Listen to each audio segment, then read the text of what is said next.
Hello, shout out nga pala dyan sa ating mga solid viewers dyan at saka especially sa ating mga subscribers. Ah, itong video na to para sa iyo to. Kung mahilig kang umorder kahit sa anong shop, sa iba't ibang shop, tulad ng Shopee, Lazada, ganun-ganun, para sa iyo to.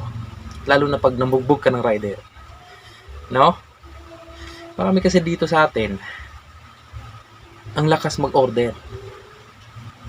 Parang maramihan pa yung iba umorder sa kahit ano-anong shop. Tapos pag darating yung item nila, kunwari may mali lang sa order, sinisisi agad yung rider. Huwag naman ganon. Diba? Yung iba nang bugbog pa ng rider.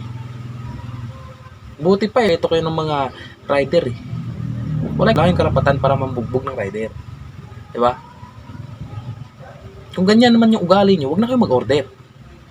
Huwag na kayo umorder. Pumunta lang kayo ng mall, doon na kayo bumili. Di ba?